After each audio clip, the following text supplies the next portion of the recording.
Baghdad کا بازار تھا اور ایک حلوائی جو ہے وہ صبح صبح اپنی دکان سجا رہا تھا کہ ایک فقیر آ نکلا، لکڑی کے کھڑاؤں اس نے پہنے ہوئے تھے، تو کہا بابا جی آؤ ذرا بیٹھو، تو اس نے گرم گرم دودھ نکال کر کے بابا جی کو پیش کیا۔ صبح کا موقع تھا، اس نے پیا اور اللہ کا شکر ادا کیا اور اس کو بھی کہا تیرا بھی شکریہ، اور فقیر آگے چل پڑا۔ بازار کا منظر تھا، آگے ایک فاحشہ عورت اپنے دوست کے ساتھ، اپنے یار کے ساتھ سیڑھیوں پر بیٹھ کے موسم کا لطف لے رہی تھی۔ یہ آج کل جس طرح ہلکی ہلکی بوندا باندی ہو تو جی چاہتا نا کہ باہر آئیں اور منظر دیکھیں، تو ساون کی رت لگی ہوئی تھی، ہلکی ہلکی بوندا باندی تھی، تو سیڑھیوں پہ بیٹھ کے وہ موسم کا لطف لے رہے تھے کہ یہ فقیر اپنی موج میں بازار سے گزرا، تو لکڑی کے کھڑاؤں تھے، کیچڑ اڑ کے کبھی دائیں گرتا تھا کبھی بائیں گرتا تھا، ایک چھینٹا اڑا تو اس عورت کے لباس پہ جا گرا۔ اس کے پاس اس کا بیٹھا ہوا جو یار تھا اسے بڑا غصہ آیا، اٹھا اور آ کے فقیر کے منہ پہ تپڑ مارا۔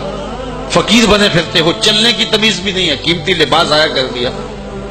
فقیر نے آسمان کی طرف دیکھا اور ہنس کے کہا مالک تو بھی بڑا بے نیاز ہے، کہیں سے دودھ پلواتا ہے کہیں سے تپڑ مرواتا ہے۔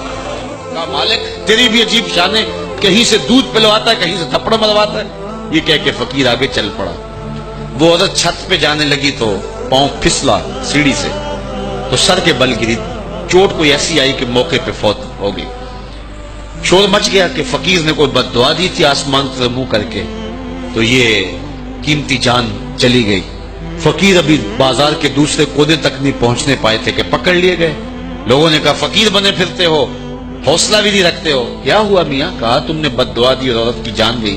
کہا واللہ میں نے تو کوئی بد دعا دی تھی۔ کہا نہیں، تیری بد دعا کا کیا دھرا ہے، لوگوں نے جو ہے وہ ضد کی کہ تو نے کوئی بد دعا دی تھی تب ایسا ہوا ہے۔ جب لوگوں نے ضد کی نا، اس نے کہا اگر سچی بات پوچھتے ہو نا تو میں نے بد دعا کوئی نہیں دی، یہ اصل میں یاروں یاروں کی لڑائی ہے۔